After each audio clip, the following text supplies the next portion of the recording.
man ci élection présidentielle ma wax leen ba may def interview ak Ousmane Sonko ci biir oto bi à Paris ci début interview bi dafa doon wax j'avais la chair de poule parce que j'étais à fond ci li mu doon wax avant interview bi 15 minutes la durée avant interview bi di jeex y a des choses qui m'ont beaucoup troublé sur sa personnalité ñun yàgg a joow lañu dañu yàgg nekk ci biir milieu nekk ci médias yi nekk reporter dañu c'est-à-dire quand tu interviews une personne il y a beaucoup de choses yi ngay jàngate nit ki les vrais reporters ak ñi intervieweurs xam nañu li may wax danga koy poser ay questions poser waat ko tu vois ses lèvres qui tremblent il était énervé agacé pourquoi may insister ci yi question ma ne kii il est impulsif mu am yeneen ya mu jëfee balaa may wàcc oto bi ma ne kii non seulement il est impulsif mais il est imbu de sa personne nit ku autoritaire la nit ku violent la je suis désolée ça c'est mon ressenti ak yeneen yu xew ci seen biir parti bi yéen ça m'a dégoûté ci biir diaspora il y a pas mal de gens je leur ai dit et des gens qui discutent avec Ousmane Sonko et Diomaye Faye je leur ai dit Sonko n'est pas prêt pour diriger ce pays man voté wu ma 2019 parce que man Sonko laa moom laa sentiroon ak ñoom juge dem mais dama xam ne il était pas prêt mosuma koo live waaye ñoom waa Pastef ak les sympathisants de la diaspora et qui compte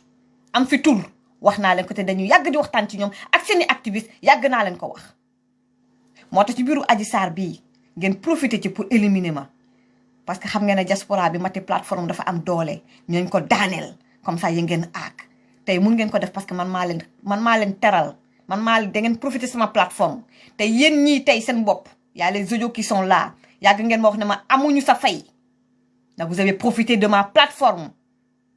taxawal seeni cellule am fi doole ci diaspora bi te xam ngeen li ma leen wax yàgg ngeen ma gërëm de manière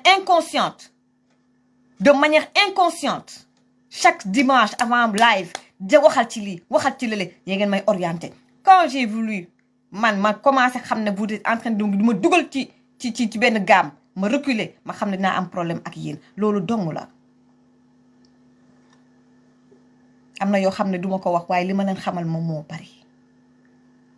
kon nag je préfère ñoo ngi koo xamante ne nii yaa ngi yóbbu ay xale ci appartement et tout ñu war a waxtaane éducation xale yi ñu war a waxtaane lu baree bari pour que xale yi di bañ di dem ci appartement ki nga xamante ne nii da ngay mbubboo l'islam wala ñoo xamante ne de manière générale dañuy mbubboo l'islam di toroxal jigéen est-ce que seetlu ngeen ci la Facebook yi ci réseaux sociaux yi ku ñu gën a sonal jigéen ñi kese la ñu gën di attaqué pourtant am na góor ak yenn journalistes xamante ne tey ji léeg-léeg ñu def seeni Seydina Seck fii la wax ci capitaine Touré ku jóg ci wax ci moom jigéen ñi ngeen di gën a sonal li ma sentir li ma gis mooy respecté wu leen jigéen doo ñëw di mbubboo l'islam di dóor jigéen di toroxal jigéen li ma xam a bari bu leen ma wax loo li ma bañ mooy nga ñëw di ma vendre du rêve ne ma yow lii nga gëm parce que xam nga ne ñun loolu lañ gëm nga utiliser sama espoir yaakaar dafa fort nga utiliser sama yaakaar ak sama colère pour mun a accéder au pouvoir def pire que ki fi nekk ndax lan foofu lay daaneel yéen xam ngeen bu baax tey waa si exemple rek laa leen di jox waa impôt et domaine seen syndicat boobu la nga xam ne ñu ci bari ci biir Pastef lañ ne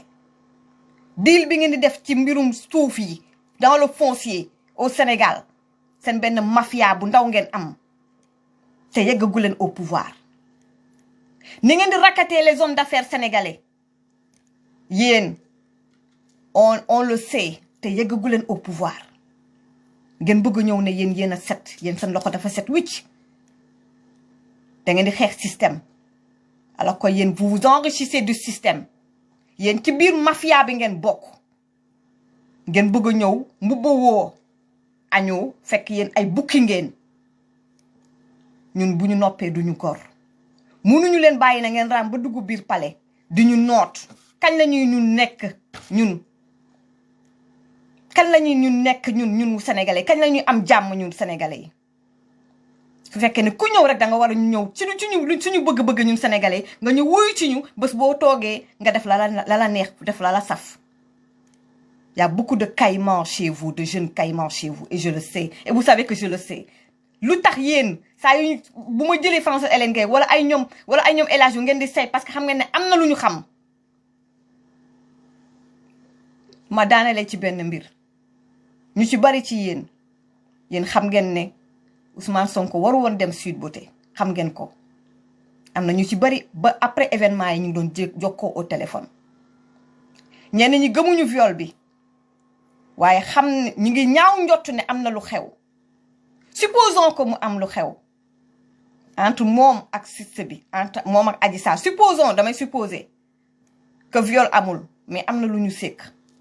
lan moo ko tere moom Ousmane Sonko nga jël sa ego sa image teg de côté xam ne lii politique kese la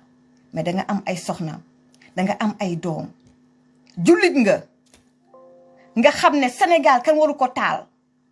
nga taxaw wax ak say soxna même après ñoom bu ñuy dem wala ñu ngeen di kataa sax mais na soxna yi taxaw avec dignité nga jàkkaarloo ak askan bi nga ne leen fii maa fa dem soxna si dëgg la lii ak lii sekk nañ ko waaye violé wu ma ko man góor laa am naa droit ba ñeenti jabar man nit laa am duma yonentu am naa war naa mun a def ay erreur fii kan moo fi deful erreur war naa mun a def ay erreur maa ngi jégalu askanu Sénégal man xam naa ay nit yoo xam ne fii ci diaspora bi et des jeunes au Sénégal yoo xam ne loolu du tere mukk Ousmane Sonko ñu di ko bàyyi duñu ko mos a bàyyi ndax loolu mais nag y a une partie de son électorat ñi nga xamante ne mooy ibaadu yi ak ñi nga xam ne lu ñu joxante loxo il risque de perdre leen ñàkk leen ba pare image am dina ci am un sacré coup kon yow pour ton image pour mbirum politique ak sa carrière politique ak surtout ton ego et ton image nga ne kon duma mos a wax dëgg bi naa ne complot la parce que nguur gi lu ñu bëgg mooy yàq sama image kon je vais me protéger je vais prendre la jeunesse les Sénégalais en bouclier mais man duma daanu sama image du écorché wu et 14 jeunes sont morts pour une histoire de fesses xale bi njëkk a gaañu ak ni mu deewee ak bal bi ñu ko tiiri duma ko mës a fàtte am na yoo xam ne duñ la ko mës a baal Ousmane Sonko loolu lan moo ko jar ndax mbirum zahir ndax mbirum politique nguur ñu bari nag ñi ngi biir Pastef wala ay sympathisants de Pastef li may wax xam nañ li may wax ñoom xam nañ ne waa ji waru woon dem ci beauté foofu sa erreur yi fu cuune nga def yow Ousmane Sonko waroo foon dëgg sa tànk te yow xam nga ne yow tey ji buñ la waroon éliminer du ma sax wax yenn yi ndax dañ ma ne du ma wax yenn yi am na yoo xam ne yaa ngi koy def yàgg na te nit ñi xam nañ ko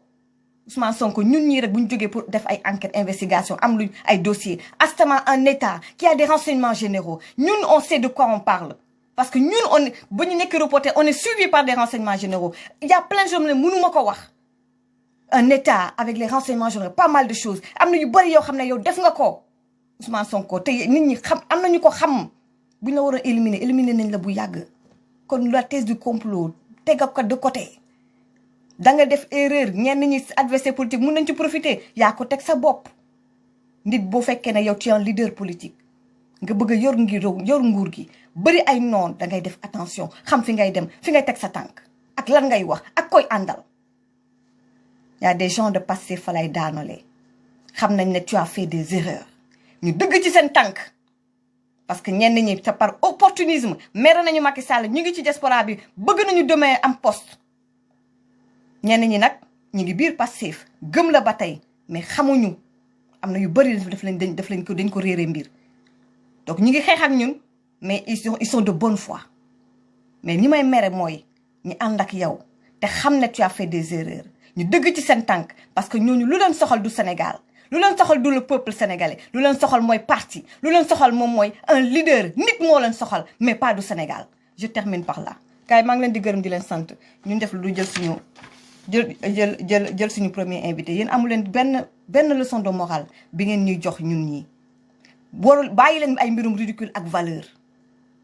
ñaan leen procès am ngeen génn ci ñu xool est-ce que moom carrière am dina jógaat ou pas gëm leen yàlla fi yàlla rek a fi ne ñu jël suñu invité gars yi nag aussi may aussi wax leen ni leen le bouquet africain point tv c'est ça en fait